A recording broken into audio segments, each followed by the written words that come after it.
Meus irmãos e minhas irmãs, paz e bem.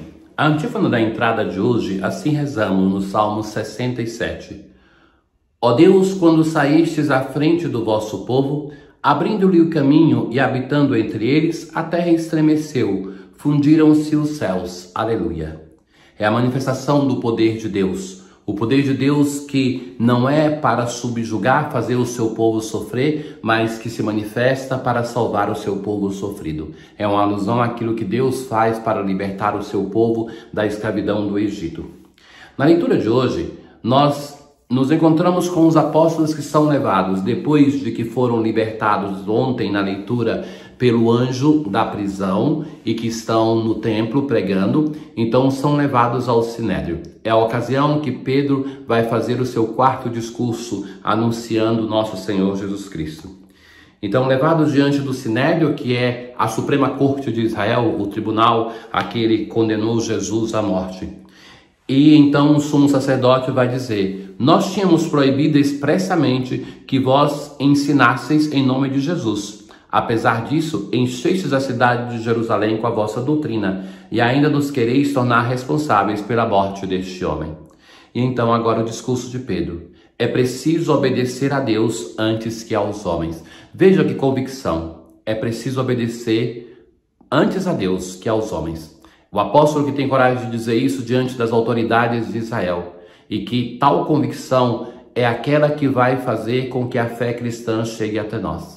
E que nós encontramos isso em Pedro, mas também encontramos em tantos mártires de pessoas que tiveram a coragem de, por causa do nosso Deus, enfrentar os poderosos desse mundo, para assim anunciar a fé, viver, testemunhar a fé. O Deus de nossos pais ressuscitou Jesus, a quem vós matastes pregando numa cruz. É o anúncio do querigma, a ressurreição. Mas de novo Pedro toca na ferida, dizendo: vós matastes. Deus, por seu poder, o exaltou, tornando guia supremo e salvador.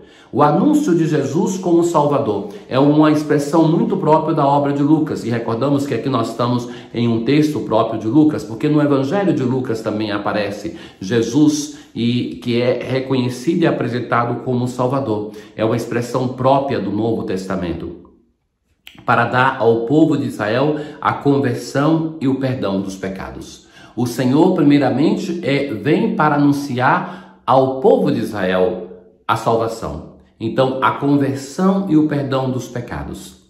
Só Deus pode perdoar os pecados. Então, é um modo de dizer assim que Jesus é Deus. E isso somos testemunhas, nós e o Espírito Santo. É muito curiosa essa expressão que Pedro vai usar diversas vezes, nós e o Espírito Santo.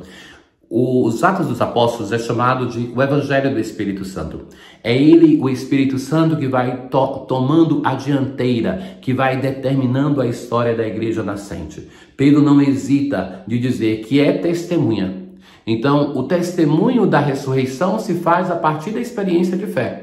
Não é que alguém estava ali no túmulo, mas o crer no ressuscitado torna uma pessoa testemunha. Nesse sentido, nós também, se acreditamos no ressuscitado, nós somos testemunhas da ressurreição. E então ele vai dizer, nós e o Espírito Santo, que Deus concedeu àqueles que lhe obedecem. Quando viram isso, ficaram furiosos aqueles do Sinédrio e queriam matá-lo. Então nós vamos acompanhando a história da nossa igreja, que vai se ampliando, crescendo, enfrentando dificuldades e sendo socorrida pelo seu Senhor. No Salmo de hoje se fala do socorro que Deus dá para aquele que está no sofrimento. É a experiência dos apóstolos da primeira leitura. Provai e vede quão suave é o Senhor. Feliz o homem que tem nele o seu refúgio. Clamam os justos e o Senhor bondoso escuta, e de todas as angústias os liberta. Deus que vem em socorro do sofredor, Deus que não abandona o seu servo, mas que vem socorrê-lo. Do coração atribulado ele está perto e conforta os de espírito abatido. Muitos males se abatem sobre os justos, mas o Senhor de todos eles os liberta. Na aclamação ao Evangelho de hoje, nós temos aquela bem-aventurança que já ouvimos no domingo passado, dita a Tomé: felizes os que creem sem ter visto. Então, Jesus, no Evangelho, continua o discurso que ele começou já antes, falando a Nicodemos. Nós estamos na conclusão desse discurso. Aquele que vem do alto está acima de todos. Jesus já apresentou quem é este que vem do alto. Através do mistério da encarnação, o Deus de natureza divina assume a natureza humana, assume a condição de servo. Então, no prólogo do quarto evangelho, que é este que nós estamos ouvindo no tempo pascal, o evangelho de João, se fala, no princípio era o verbo era Deus e o verbo estava em Deus. Até dizer, e o verbo se fez carne e habitou entre nós. Este fato de Deus descer na nossa história, na nossa condição, aquele que vem do alto está acima de todos. O que é da terra pertence à terra e fala das coisas da terra. Aquele que vem do céu está acima de todos. Dá testemunho daquilo que viu e ouviu, mas ninguém aceita o seu testemunho. Jesus veio para nos revelar a verdadeira imagem de Deus, o rosto de Deus. Queremos saber como é o nosso Deus? Olhemos para Jesus. O que Deus pensa, o que Deus gosta, com quem anda? Olhemos para Jesus. Então ele veio para dar testemunho de quem é Deus, mas não aceitam o seu testemunho. O tema do prólogo vem muitas vezes, que veio para os seus, mas os seus não o acolheram, não o aceitaram. Então Jesus anuncia, já desde o início do seu evangelho, nós estamos no capítulo 3 do evangelho de São João, a rejeição que ele vai sofrer por parte do seu povo, do povo de Israel. É a rejeição que Jesus sofre nele mesmo e nos cristãos aonde ele está presente. Rejeitado, não aceito. Na verdade, o mundo moderno é um mundo tão estranho, tão antirreligioso, que as pessoas de fé, muitas vezes, são aquelas mais rejeitadas. Se pode tudo, menos manifestar a fé. De fato, aquele que Deus enviou fala as palavras de Deus, porque Deus lhe dá o Espírito sem medida. Em Jesus nós temos a plenitude da revelação. Então aquilo que Deus foi preparando, através da obra da criação, através dos patriarcas, dos juízes, sobretudo através dos profetas, nós temos em Jesus a plenitude da revelação. Tudo aquilo que Deus tinha a dizer à humanidade, ele vai dizer em seu Filho, que é para nós a revelação plena de quem é Deus e de quem é o ser humano. Em Jesus nós temos as duas naturezas em uma só pessoa. E ele nos revela plenamente quem é o nosso Deus, para nos dizer também como é que nós, seres humanos, devemos responder a um Deus que nos ama primeiro. O Pai ama o Filho e entregou tudo em sua mão.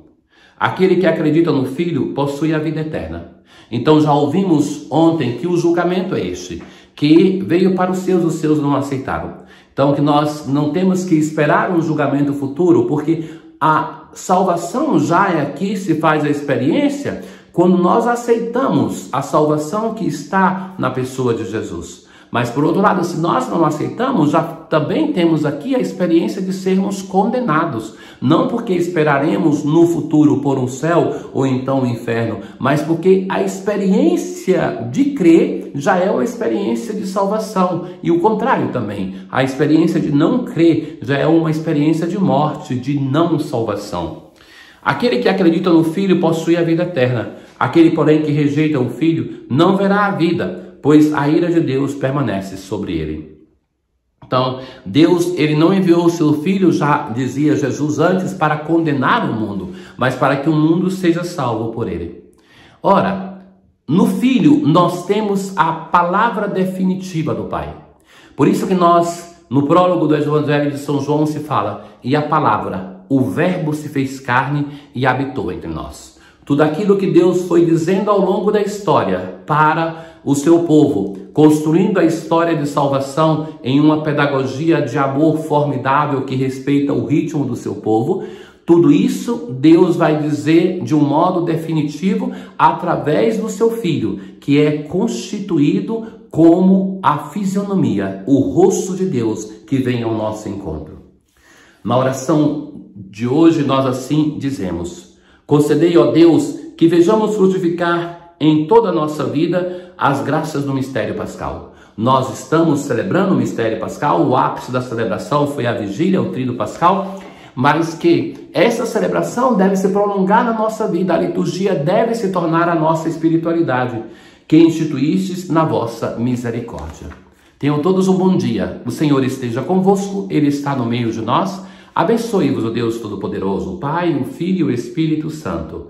paz.